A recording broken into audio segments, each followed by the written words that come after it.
Hello, everyone, and welcome to this episode of Come Together, a new series bringing together the European People's Party and the Wilfred Martens Center for European Studies. Today, we have the privilege and the pleasure to talk about the transatlantic partnership with two distinguished guests, Mr. Radosław Sikorski, a former foreign minister and former defense minister of his home country of Poland, and currently the European Parliament's chair for Delegation for Relations with the United States. Mr. Sikorski, welcome to this episode of Come Together. We also have with us from the Martens Center, Dr. Niklas Nováky, a Finnish national and an expert in security and defense. Dr. Nováky, welcome as well. So my first question to both of you on the important subject of transatlantic partnership is simply, why is transatlantic partnership still important? And I want to start maybe with a provocative anecdote, and that is a few days ago on Fox News, one of the late night pundit shows, the argument was made with regards to the current situation on the border with Ukraine and the Russian buildup. It's simply not America's problem. And the United States under Joe Biden is doing the wrong thing by even talking about this issue with Ukrainians and others. Basically, America should stay out of this. The Cold War is over. NATO is more or less obsolete. So first question to Mr. Sikorski, is that wrong? And if so, why is that wrong? Well, President Trump even called us a foe. We did live in fear for 4 years of President Trump dissolving NATO with a tweet. He came quite close to it by saying at one point that he didn't see any point in defending Montenegro. And in Dr. Nováky's home country, he declared that he trusted President Putin more than he trusted the FBI. But there was a reason why the United States founded NATO. And the reason is that if any one power controlled all of Northern Eurasia, that power would be a threat to the United States as well. And we've seen recently that, in fact, the democratic consensus in the United States itself is more fragile than it looked. So this anchoring actually works both ways. It's in the security sphere for the Europeans, but it's in the ideological sphere for the United States. We are the area with the biggest number of cross-investment and trade in the world. And the current arrangement has worked rather well for us for the last 70 years, so why change it? And part of the current arrangement is the principle learned from 2 world wars that changing borders by force on the pretext of coming to the assistance of your compatriots across the border is a very dangerous thing to do. And that is exactly the taboo that President Putin has broken. And that means that we can't remain unaffected or unconcerned. Ukraine is not formally an ally, but it's a country associated with the EU and a country whose borders were guaranteed by the Budapest Memorandum of 1994, when Ukraine gave up what was then the 3rd largest nuclear arsenal in the world. So the US credibility is at stake here as well. Dr. Nováky, I'd ask you the same thing. Why is the transatlantic partnership still so enduringly important? And maybe a particularly interesting question for you in the context of NATO, coming from a non-NATO member state, and that is Finland. Well, thanks a lot, Nathan. And I broadly echo what Mr. Sikorski already said. And I think there are several reasons, why transatlantic relationship continues still to be very much in Europe's interest. And the very fundamental thing is that the transatlantic relationship is one of the core pillars that sustains Europe's security and prosperity to this day, and it has done so since the end of the Second World War. And in addition to this history that we share with the United States, to this day, Europe and the United States face a very long list of common threats and challenges, from increased great power competition in Europe itself, but then also in other places of the world, and most notably perhaps in the Indo-Pacific. increasing influence of authoritarian countries that needs to be managed, and then more kind of modern challenges such as cyber threats that we need to manage jointly together, both the United States and Europe. And then, of course, I mean, the United States and Europe, we share to a very large extent a common history. We share a common culture, values and principles, and a belief in a democratic form of government, and which in a way kind of incentivizes and encourages us to kind of continue to work hand in hand to manage these challenges. So, Dr. Nováky, you just mentioned several examples of common challenges. For example, the Indo-Pacific. I know the European Union just a couple of months ago issued for the first time ever an Indo-Pacific strategy, which the U.S. administration has supported. So let me ask both of you about a couple of specific areas where maybe certainly by appearances anyway, things haven't gone so well in the last few months. And one of them is the withdrawal from Afghanistan. And the other one is the situation of the AUKUS agreement, where the United States signed a deal with Australia and with the United Kingdom in a way that seemed to pull the rug out from under the French, who had an existing agreement on submarines with Australia. So maybe first, Dr. Nováky, to you this time, how do you see, maybe in particular, these couple of situations since August, since the early middle of August, how the transatlantic relationship has weathered these storms, whether it's, whether these have been really, to what extent these have been real blows, and how maybe they can even be learning experiences leading even to some kind of new consensus or new forms of partnership? Well, they've certainly been like learning experiences and challenges to an extent, and I think part of Europe, at least, were taken a little bit by surprise by the speed in which the United States decided to withdraw from Afghanistan, and also by the announcement of the AUKUS agreement, which also for the European Union, unfortunately, took place on the same day in which the European Union was announcing its own Indo-Pacific strategy, which was unfortunate. But I think it's important to remember that, I mean, they have, even though we have a significant amount of common interests and challenges, and that we need to tackle with the United States, there have always kind of been periods and moments of kind of disagreements between the two sides. But these periods we've managed to overcome periodically, like when they have taken place.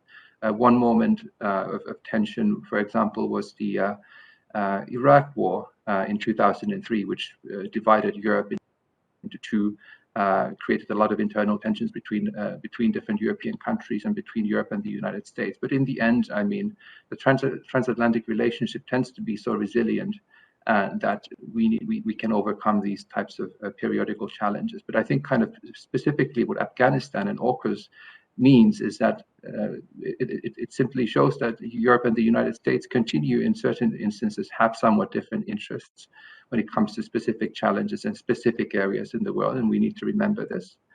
And it also highlights that we need to continue to have very much an open dialogue, especially on more sensitive issues and more difficult problems in which we might not see eye to eye, to avoid any unpleasant surprises for both sides.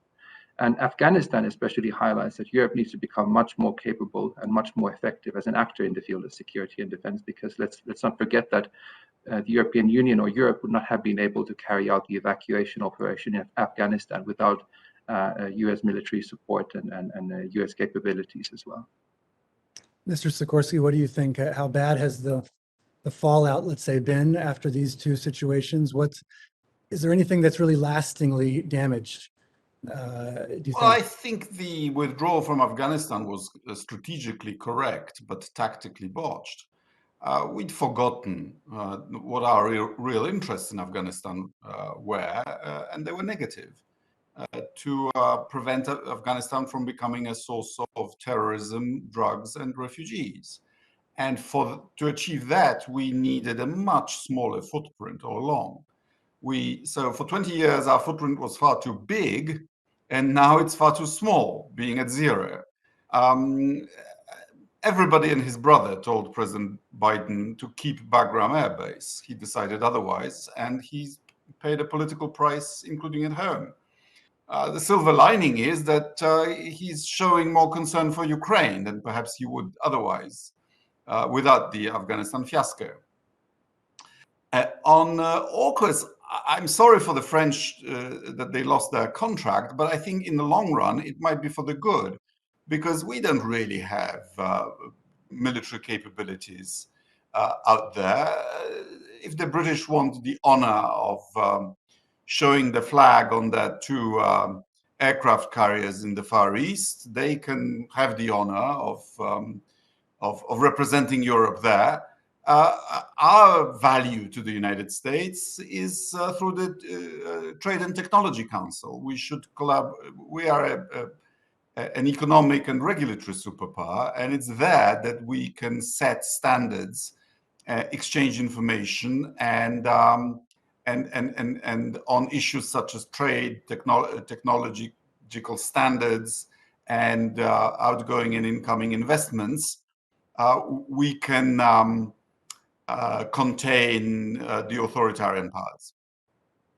So in June, the United States and the European Union met in Brussels for the Transatlantic Summit, which seemed, at least optically, to go quite well and set in motion certain structures, for example, a high-level dialogue on Russia, recommitment to the high-level dialogue on China, which was started at the end of the Trump administration.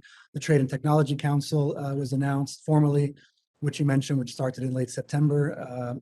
I think we're in the process of a high-level security and defense dialogue, also energy dialogue. Several new structures have been put in place.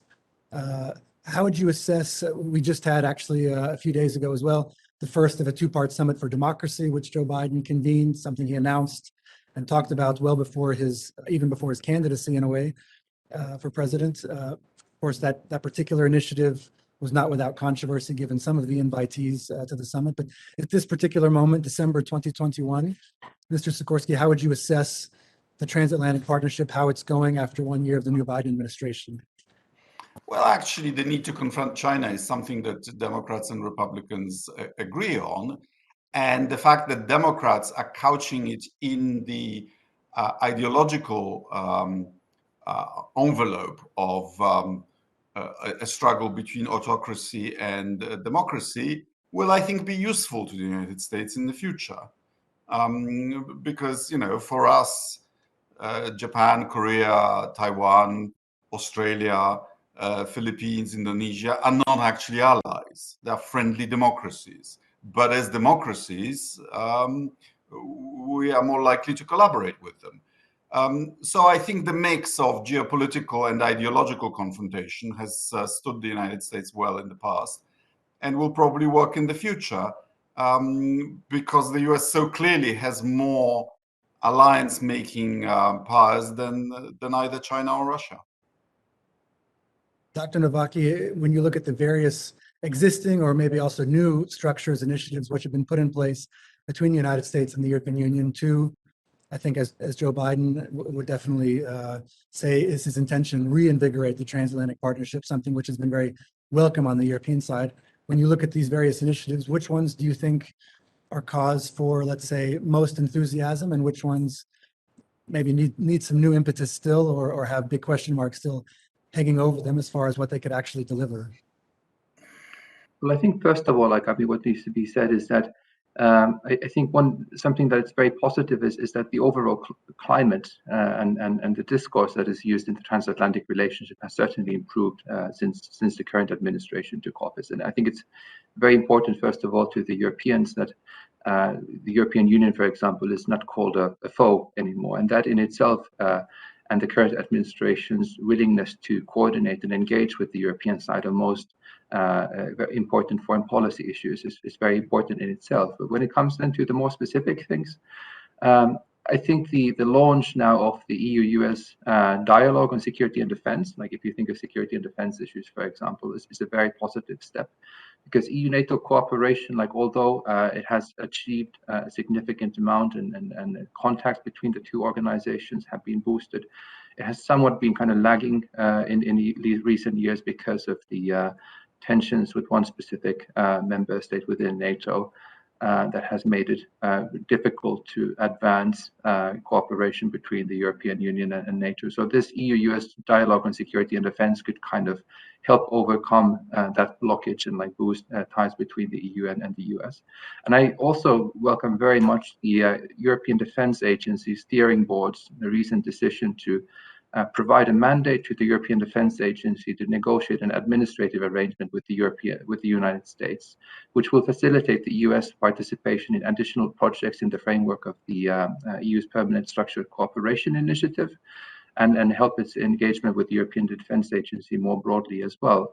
The US is currently participating in the military mobility project, or it has been admitted to the military mobility project, but there might be interest for the United States to also participate in certain other PESCO projects, such as certain cyber security ones and certain kind of health and medical evacuation related projects. So I think this would be a very good kind of pragmatic way also of boosting the transatlantic relationship.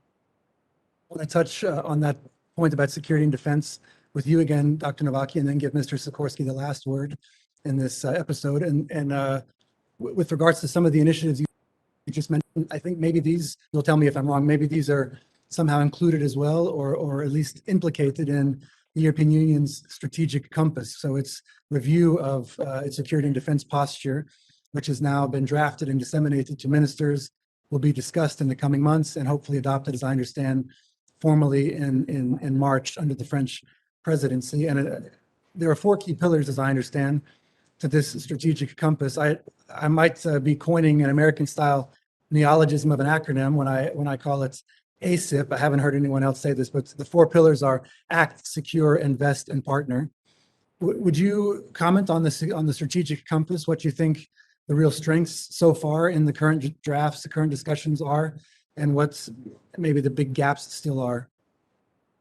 Well, I think kind of on the draft strategic compass itself, I think overall, I mean, what we know is that the draft document proposes about 40 proposals on different areas of EU security and defense policy, proposals that which should be implemented from 2022 until 2030. Now, most of the proposals seem to be ones that should be implemented within the next couple of years. So there's a little bit of a short-term focus, which is not necessarily a bad thing, but I think the final document needs to kind of look at more long-term priorities to become a little bit more strategic in character. I think kind of all the major kind of issues that the EU needs to address are in the draft, and I'm kind of overall very happy with the draft. But there are kind of certain things that could be perhaps like sharpened a little bit. There's, for example, no specific proposals on what could be done in the area of security of supply, which I think is something that could also be addressed in the framework of the strategic compass, even though security of supply is mainly a European Commission competency, but has a very clear security and defense dimension. Also, with regards to NATO cooperation, it's a little bit vague, as I understand. I mean, there are proposals about boosting EU-NATO cooperation in crisis management, etc. But this is what we have been talking about like since 2003 and the signing of the Berlin Plus arrangement. So it doesn't seem to be anything really new. And I do worry a little bit that both EU countries and NATO allies will miss this opportunity of using the strategic compass and NATO's forthcoming next strategic concept to recalibrate the EU-NATO relationship and really give new impetus to it. Because this is really a once-in-a-decade opportunity to advance EU-NATO cooperation, because the 2 organizations are working on a parallel strategic reflection processes at the same time. I think I should have maybe framed in the way I even asked that question about security and defense, EU security and defense, that all of this in the EPP family, definitely we're very strong on this point, is in the context of strong transatlantic partnership, and stronger EU defense and security is about greater burden sharing in a common transatlantic effort.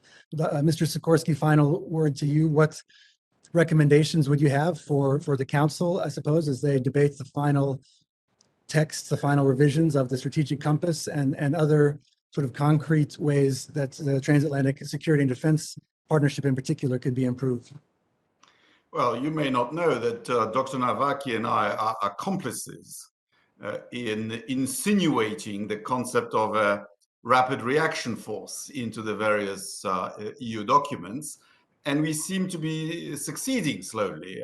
In the compass, there is mention of an actual defense capability of 5,000 men. We initially called it a European Legion. Call it what you might, but the point is that the battle groups need to be reformed to be useful. And if we had a unit, 5,000 is a good start, that would be composed of volunteers from member states rather than subunits from member states, that would be paid for from the EU defense budget, which we at last have, and that would be under the authority of the Foreign and Security Affairs Council. And we managed to actually train it and deploy it and perhaps have a successful operation. That would at last signal to the Americans that we are getting serious about defense. I'm not sure we are. And my worst nightmare is the thought of what kind of disaster has to happen before member states become serious about defense. You know, will an invasion of Ukraine be enough, or will it take a greater disaster? And that's doubly troubling because as a former defense minister, I know how long it takes to develop defense systems. So to be ready for an American adventure or misadventure, or whatever you want to call it, in the Far East, to be ready in 10 years' time, we would have to start now.